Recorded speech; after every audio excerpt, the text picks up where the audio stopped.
দশম শ্রেণী প্রিয় শিক্ষার্থী সালদার স্যার ইউটিউব চ্যানেল থেকে তোমাদের সবাইকে স্বাগতম। আজকে তোমাদের জন্য একটি নতুন ভিডিও নিয়ে এসেছি, বাংলা মডেল প্রশ্ন সেট নম্বর 2। ইতিপূর্বে আমি একটি সেট আমার ইউটিউব চ্যানেলে দিয়ে দিয়েছি। আজকের সেট নম্বর হচ্ছে 2 নম্বর সেট। রায় ও মার্টিন প্রশ্ন বিচিত্র থেকে নেওয়া 40 মার্কের একটি স্কুলের প্রশ্ন আমি বিশ্লেষণ সহ সম্পূর্ণ সমাধান দেখাবো তোমাদের এই ভিডিওতে। কাজে তোমরা যারা এখনও আমার চ্যানেলটিকে সাবস্ক্রাইব করনি তারা এখনই চ্যানেলটিকে সাবস্ক্রাইব করে বেল আইকনটি প্রেস করে দাও এরকম আর অনেক ভিডিও পাওয়ার জন্য। তো প্রথমেই দেখতে পাচ্ছ এটা আরামবাগ হাই স্কুল এইচএস, এখান থেকে নেওয়া এই প্রশ্নটি। এখানে ঠিক উত্তরটি বেছে নিয়ে লেখো। প্রথমে 1 নম্বরে এমসিকিউ আছে 5টি, তারপরে 2 নম্বর কম বেশি 20টি শব্দ, এরকম করে টোটাল 7 দাগ নম্বর পর্যন্ত প্রশ্ন আছে। আমি এক এক করে সমস্ত প্রশ্নের উত্তর তোমাদের দেখাচ্ছি। তো এই দেখো টোটালি যেটা তোমাদের 7 দাগ নম্বর পর্যন্ত প্রশ্ন। তো 1 নম্বর, নতুন মেসোমশাই পেশায় কি? এটা যদি আমরা বলি, তোমরা দেখেছো বইতে যে নতুন মেসোমশাই পেশায় একজন লেখক, অর্থাৎ ক নম্বর উত্তর। এরপরের প্রশ্ন হচ্ছে আমাদের ড্যাশ নেই কোনো কি নেই, টাকা পয়সা পাথেয় না পথ? আমাদের পথ নেই, অর্থাৎ এটা আমাদের ঘ নম্বরের উত্তর হবে। 1-3 সরস্বতী পূজার সময় একমাত্র কিসের কলম দেখা যায়? সরস্বতী পূজার সময় একমাত্র খাগের কলম দেখা যায়, অর্থাৎ এটা খ নম্বরের উত্তর। এরপরের প্রশ্ন যদি আমরা দেখি, বাজনা বাজে ড্যাশ, হ্যাঁ, কোন কারকের উদাহরণ? বাজনা বাজে এটা হচ্ছে তোমার সমধাতুষ কর্তা এর উদাহরণ। হ্যাঁ, এরপরের প্রশ্ন, হেতু সম্বন্ধের উদাহরণ জ্ঞানের আলো, জীবের সেবা, টাকার গর্ভ নাকি দুঃখের কথা? আসলে এটা টাকার গর্ভ। তাহলে আমার এক এক করে সমস্ত প্রশ্নের উত্তর হয়ে গেল। এরপর আমরা 2 নম্বরের প্রশ্ন দেব। কমপক্ষে 20টি শব্দের উত্তর দাও, প্রতিটি প্রশ্নে একমত। এ বিষয়ে সন্দেহ ছিল তপনের, কি বিষয়? লেখকের যে বাস্তব জীবন কখনো দেখা যেতে পারে, তারও যে তপনের বাবা, ছোটো মামা বা মেঝো কাকার মতোই সাধারণ মানুষ, সে বিষয়ে তপনের সন্দেহ ছিল।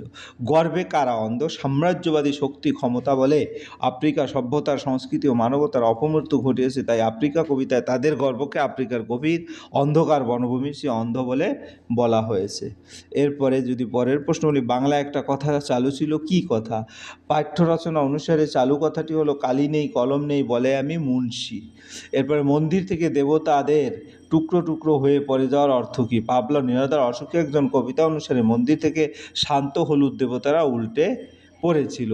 আগ্নেয় পাহাড়ের মতো ভয়াবহ যুদ্ধ সমতলে ছড়িয়ে পড়েছিল, সেই যুদ্ধে লেলিহীন শিখায় ধ্বংস হয়েছিল মন্দির ও বিগ্রহ। কবির ভাষায় শান্ত হলুদ দেবতাদের দেবালয় টুকরো টুকরো হয়ে উল্টে পড়ে, অর্থাৎ যুদ্ধের রক্তক্ষয়ী স্পর্শে মানুষের অন্তর মনের হাজার বছরের জীর্ণ বিশ্বাস টাল খায়। যুদ্ধ যেন দেবতাদের ধ্যানস্থ নিষ্ক্রিয় অবস্থাকে ভেঙে চুরমার করে। করণে বিপসার উদাহরণ দাও। সে কেঁদে কেঁদে বলল। এখানে কেঁদে কেঁদে দ্বারা একই কাজ বারবার করার বিপসা প্রকাশ পেয়েছে। এরপরে আমরা চলে যাব পরের প্রশ্ন হচ্ছে কি 3 নম্বরের প্রশ্ন 2 নম্বর হয়ে গেল। গভীরভাবে সংকল্প করে তপন কি সংকল্প করে? এরূপ সংকল্পের কারণ কি? তাহলে আশাপূর্ণ দেবীর জ্ঞানচক্ষু গল্পে তপন সংকল্প করে যে সে আর কখনো অন্যের লেখা গল্প ছাপাতে দেবে না। যদি কখনো গল্প লেখে তবে নিজের লেখা গল্প নিজেই পত্রিকায় নিয়ে যাবে। সংকল্পের কারণ, তপনের লেখা গল্প তার ছোট মেসোমশাই কারেকশন করে ছাপার অযোগ্য করে দিয়েছিলেন, কিন্তু পরে মেসো ও মাসি মিলে সেটিকে আমূল বদলে ফেলেছিলেন। সন্ধ্যাতারা পত্রিকায় সেই গল্প প্রকাশের পর তপন জানতে পারে এটি তার লেখা নয়, বরং মেসোর কারসাজি। এই আত্মসম্মানহানি এবং নিজের মেধার উপর বিশ্বাস ফিরে পাওয়ার জন্য সে এই সংকল্প করে। এরপর প্রশ্ন, তারপর যুদ্ধ এলো। কবিতায় যুদ্ধের যে ছবি অঙ্কিত আছে তা বিবৃতি করো।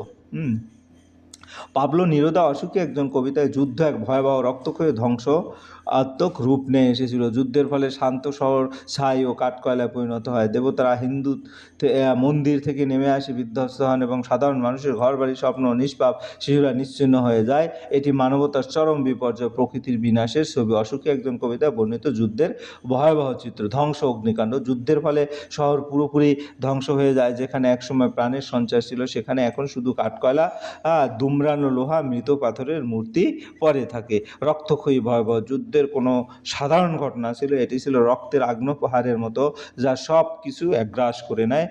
তারপরে নির্দয় বিনাশ, যুদ্ধের ভয়াবহতা, দেবতারাও রেহাই পান না, তাদের মন্দির বিধ্বস্ত হয়। নির্দোষের মৃত্যু, যুদ্ধের বলি হয় ছোট শিশু, সাধারণ মানুষ, তাদের ঘরবাড়ি ধ্বংস হয়ে যায় এবং প্রিয়জনরা চিরতরে হারিয়ে যায়। শূন্যতা ও হাহাকার, যুদ্ধের শেষে বেঁচে থাকা মানুষগুলো তাদের সব কিছু হারিয়ে নিঃস্ব হয়ে পড়ে। সবুজের উপর রক্তের দাগ এবং পরে থাকে শুধু ধ্বংসাবশেষ। সামগ্রিকভাবে কবি এই কবিতায় যুদ্ধের অসারতা, অমানবিকতা ও যুদ্ধের ফলে সৃষ্ট ভয়াবহ পরিস্থিতি তুলে ধরেছেন। এরপরে 4 নম্বর, সত্যিই তপনের জীবনে সবচেয়ে সুখের দিনটি এলো। আর সুখের দিন কোনটি? এই দিনের শেষ পরিণতি কী হয়েছিল? তাই সুখের দিন, লেখক মেসোমশাই সৌজন্যে উদারতা সান্ধ্যতারা পত্রিকায় তপনের গল্পটি প্রকাশিত হয়। ছাপার অক্ষরে তপন কুমারের রায়ের লেখা গল্প প্রকাশ পাওয়ার এই দিনটি প্রাথমিকভাবে তার জীবনে সবচেয়ে সুখের দিন হয়ে উঠেছিল। কেন দুঃখের দিন?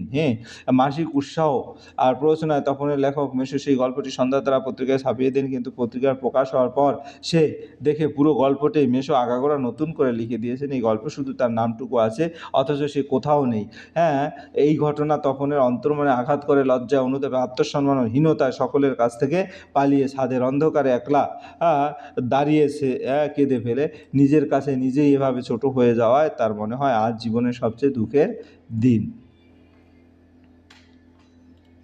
এরপরের প্রশ্ন হচ্ছে আমাদের পথ নেই।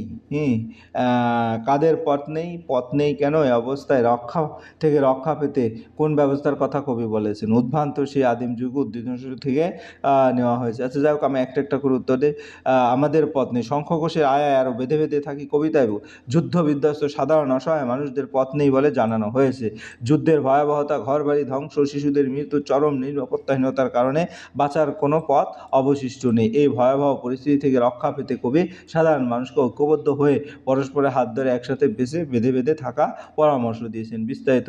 কাদের পথ নেই? কবি শঙ্খ ঘোষের আয় আরও বেঁধে বেঁধে থাকে কবিতার চরম অনিশ্চয়তার মুখে দাঁড়িয়ে থাকা সাধারণ নাগরিক, যুদ্ধে শিকার অসহায় মানুষ, যাদের ঘরবাড়ি ধ্বংস হয়ে গেছে, সেই সব মানুষের পথ নেই।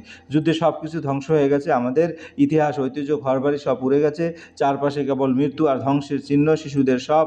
তাই এগিয়ে যাওয়ার বা নিরাপদে বাঁচার কোনো পথ আর খোলা নেই। মাথার উপর বোমারু বিমান ও যুদ্ধের ভয়াল পরিস্থিতি বাঁচার উপায় কেড়ে নিয়েছে, রক্ষা পাওয়ার উপায়। এই চরম বিপন্ন অবস্থা থেকে রক্ষা পেতে কবি সব ধরনের মানুষকে বেঁধে বেঁধে থাকার এবং ঐক্যবদ্ধ হওয়ার কথা বলেছেন। পারস্পরিক সহযোগিতা, ভালোবাসা, একতা, এটাই এই অসহায় সময়ে বেঁচে থাকার একমাত্র পথ। মূলত আয় আরও বেঁধে বেঁধে থাকি কবিতায় কবির মাধ্যমে কবি রক্ষা ব্যবস্থার কথা তুলে ধরেছেন। এরপরের প্রশ্ন হচ্ছে কি, উদ্ভ্রান্ত সেই আদিম যুগে উদ্ধৃতাংশ কোথা থেকে নেওয়া হয়েছে? কবি আদিম যুগে উদ্ভ্রান্ত বলেছেন কেন? প্রসঙ্গ উল্লেখ করে কবির এরূপ উক্তির কারণ ব্যাখ্যা করো। তাহলে রবীন্দ্রনাথ ঠাকুরের লেখা আফ্রিকা কবিতা থেকে উদ্ধৃতিটি নেওয়া হয়েছে। আদিম যুগে উদ্ভ্রান্ত বলার কারণ, কবি আদিম যুগে উদ্ভ্রান্ত দিশেহারা বলেছেন কারণ তখন পৃথিবী ছিল ধোঁয়াশাচ্ছন্ন, প্রকৃতির রুদ্র রূপ এবং ভাঙা গড়ার খেলায় মগ্ন। সৃষ্টিকর্তা নিজেই যেন তার সৃষ্টি নিয়ে বারবার অসন্তোষ, নিজের সৃষ্টিকে ধ্বংস করেছিলেন। প্রসঙ্গ, কারণ, প্রেক্ষাপট। আফ্রিকা কবিতাটি উপনিবেশ শাসনের প্রেক্ষাপট রচিত, যেখানে কবি আফ্রিকা লাঞ্ছিত, অপমানিত ইতিহাস তুলে ধরেছেন। কেন উদ্ভ্রান্ত? সৃষ্টির সূচনা লগ্ন যখন আফ্রিকা মূল ভূখণ্ড থেকে বিচ্ছিন্ন হয়ে পড়ছিল, তখন প্রকৃতি ছিল অত্যন্ত রুক্ষ, অস্থির। আদিমতম যুগ বলতে বোঝানো হয়েছে সেই সময়কে যখন পৃথিবী ছিল অস্থির, প্রলয়ঙ্কর এবং কোনো স্থির রূপ পরিগ্রহ করেনি। কবি এখানে প্রকৃতির তাণ্ডব ও সৃষ্টির আদি অস্থিরতাকে উদ্ভ্রান্ত বিশেষণে ভূষিত করেছেন। সহজ কথায়, সেই সময় প্রলয়ঙ্কর পরিবেশ ও প্রকৃতির অস্থির রূপকেই কবি আদিম যুগকে উদ্ভ্রান্ত বলতে পরিচিত করেছে। এরপরের প্রশ্ন 5 নম্বর, কম বেশি 150 শব্দে যে কোনো একটি প্রশ্ন। প্রাচীনকালে কালি তৈরির পদ্ধতি আলোচনা করো। শিবান্তের হারিয়ে যাওয়া কালি কলম প্রবন্ধ অনুযায়ী ফাউন্টেন পেন বা ঝর্ণা কলমের জন্ম মূলত বারবার কালিতে কলম ডোবানোর ঝামেলা এড়াতে। 19বিংশ শতাব্দী, বিশেষ করে 1884 থেকে 1885 সালে লুইস এডসন ওয়াটারম্যানের উন্নতি নকশা ও বৈজ্ঞানিক ফিট সিস্টেম কৈশিক ক্রিয়া ফাউন্টেন পেনকে জনপ্রিয় করে তোলে। আদি নাম ছিল রিজার্ভার পেন। তৎকালীন 5টি ফাউন্টেন পেন ও তাদের উদ্ভাবক উন্নয়নকারী। ওয়াটারম্যান, লুইস এডসন ওয়াটারম্যান আধুনিক ফাউন্টেন পেনের জনক। পার্কার, জর্জ শেফার্ড পার্কার পেনের জনক। Sheaffer, Walter Sheaffer. Wahl, Eversharp, এটি একটি জনপ্রিয় পুরানো brand. Conklin, Roy clinical. Fountain পেনের জন্মের ইতিহাস। প্রাথমিক ধারণা, প্রাচীনকালে পালকের কলম ব্যবহারের পর কালি বারবার লাগানোর ঝামেলার জন্য মানুষ এমন কলম খুঁজছিল যাতে কালি ধরে রাখা যায়। প্রথম পেনটেন 1809 সালে ফরাসি নাগরিক বার্সালার পেট্রোস কনট প্রথম ফাউন্টেন পেনের পেটেন্ট নেন। মতান্তরে 1827 সালে পেট্রাসে পুয়ানারু। এরপর আধুনিক যুগের 1884 সালে লুইস এডসন ওয়াটার একটা কার্যকর ফিট সিস্টেম তৈরি করেন, যা কালির আধার থেকে নিপ পর্যন্ত সুষম কালি প্রবাহ নিশ্চিত করে এবং কলমের কালি পড়ার সমস্যা দূর করে। ঝর্ণা কলম নাম, এই কলম নিজের মধ্যে কালি ধারণ করে এবং ঝর্ণার মতো অবিরাম লেখা যায় বলে একে ঝর্ণা কলম বলা হয়। হ্যাঁ, এরপরের প্রশ্ন, ফাউন্টেন পেনের জন্ম ইতিহাস বলো। তখনকার 5টি ফাউন্টেন পেনের নাম ও 8টি দোয়াতের নাম লেখো। তাহলে আমাদের এটা হয়ে গেল দুটো প্রশ্নই। এরপরে বিষ্ণুধরের পরিচয় দাও, তার খাদ্য তালিকার বর্ণনা দাও, অথবা বিচরণধরের পরিচয় দাও, তার খাদ্য। কোনি উপন্যাস গঙ্গার ঘাটে ক্ষিতীশের চোখে পড়ে বিশাল বপুর এই বিষ্ণুচরণকে অত্যন্ত বনেদি বংশের আইয়ে পাশ করা ছেলে বিষ্ণুচরণ হলেও পড়ার সকলের বিষ্ণুদা। সে বনেদিয়ান অর্থের জন্য পড়াশোনায় বেশ মান্যগণ্য। তার 7টা বাড়ি, বড় বাজারে ঝাড়াই মশলার বিষ্ণুধরের পরিচয় বিশাল ব্যবসা। ইদানিং সে ভোটে দাঁড়াবার একটা গোপন সদিচ্ছা মনে মনে পোষণ করে পাড়ার যে কোনো খেলাধুলা বা সাংস্কৃতিক অনুষ্ঠানে সভাপতির পদ অলঙ্কৃত করে থাকে এবং নানানভাবে আর্থিক সাহায্য করে। তার 3.5 মণ দেহটাকে বয়ে নিয়ে এদিক ওদিক করে তার পুরানো একটা অস্ট্রিন। তার একটা বিশেষ শখ হলো গঙ্গার ঘাটের মালিশওয়ালাদের দিয়ে মালিশ করানো। বিচরণ ওজন 3.5 মণ হওয়াতে বিষ্টুর ওজন বিচরণ যেটা বল, তিনি খুবই চিন্তিত হয়ে ডায়েটিং শুরু করছে। অদ্ভুত তার এই ডায়েটিং। আগে যেখানে সে খাদ্যাভ্যাসে বিবরণ জলখাবার প্রতিদিন 20টা লুচি ও 8 কিলো ক্ষীর খেত, এখন তা নামিয়ে এসেছে 15টা লুচি এবং 300 গ্রাম ক্ষীরে। দুপুরে 250 গ্রাম চালের ভাতের সঙ্গে 4 চামচ ঘি, বিকেলে 2 গ্লাস মিষ্টি শরবতের সঙ্গে কারা পাকের সন্দেশ 4টি। রাতের খাবার বলতে মাত্র 12টা রুটি, মাছ মাংস অবশ্যই খায় না। এরপরের প্রশ্ন হচ্ছে কি, হঠাৎ কনির 2 চোখ ভরে জল এলো। কনির 2 চোখ জল ভরে এলো কেন? এরূপ হয়েছিল কেন? মতিনন্দীর কনি উপন্যাসে 5ম পরিচ্ছেদে আমরা আলোচ্য উদ্ধৃতি উল্লেখ পাই। কনি শ্যামপুকুর বস্তির অতি দরিদ্র পরিবারের একটি মেয়ে। তার 2 চোখে জল ভরে ওঠার কারণ হলো রবীন্দ্র সর্ব অনুষ্ঠিত 1 মাইল সাঁতার প্রতিযোগিতা। একদিকে যেমন বালিগঞ্জ সুইমিংপুলের অভিজাত বংশীয় হিয়া মিত্র অংশগ্রহণ করেছিল, অন্যদিকে তেমন ছিল শ্যামপুর বস্তির মেয়ে কনি। প্রতিযোগিতায় সাধারণ সাঁতারু কোনো কনি নিজেকে উজাড় করে উন্নত প্রশিক্ষণপ্রাপ্ত হিয়া মিত্রের মেয়ে কনি উঠতে পারেনি। তার কাছে পরাজিত হয়। চরম ব্যর্থতা থেকে কনির 2 চোখ ভরে জল ওঠে। কনি পরাজিত হয়, সে তার বেদনার বহিঃপ্রকাশ ঘটায় চোখের জলের মাধ্যমে। এরপর কনি তার দাদার কমলকে কথা দিয়েছিল যে পরের প্রতিযোগিতায় মেয়েদের মধ্যে সে প্রথম হবেই।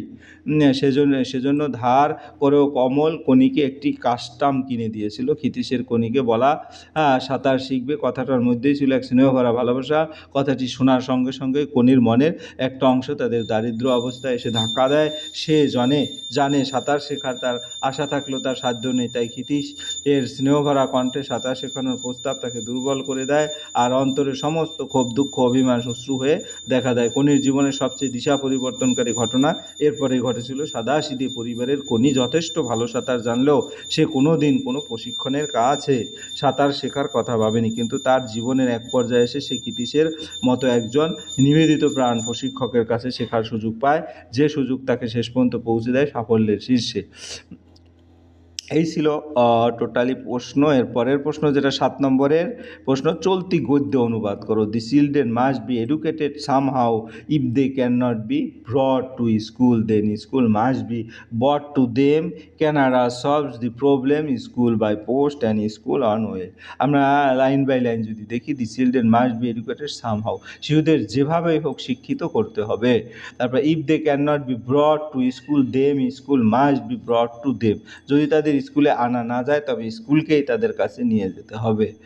Canada solve the problem school by post and school on wheel, Canada এই সমস্যার সমাধান করেছে ডাকযোগে স্কুল এবং চলমান গাড়িতে স্কুলের মাধ্যমে। এই ছিল তোমাদের সামগ্রিক প্রশ্ন এবং তার উত্তর। আশা করি ভিডিওটি মনোযোগ সহকারে দেখলে কীভাবে যে প্রশ্ন আসে সেটার ক্লিয়ার একটা কনসেপ্ট আসবে, এবং এখানে অনেক ইম্পর্ট্যান্ট প্রশ্ন আছে, যে প্রশ্নগুলি অনেক ইম্পর্ট্যান্ট এবং একই প্রশ্ন একটু ঘুরিয়ে ফিরে আসতে পারে, কিন্তু এগুলি চর্চা করলে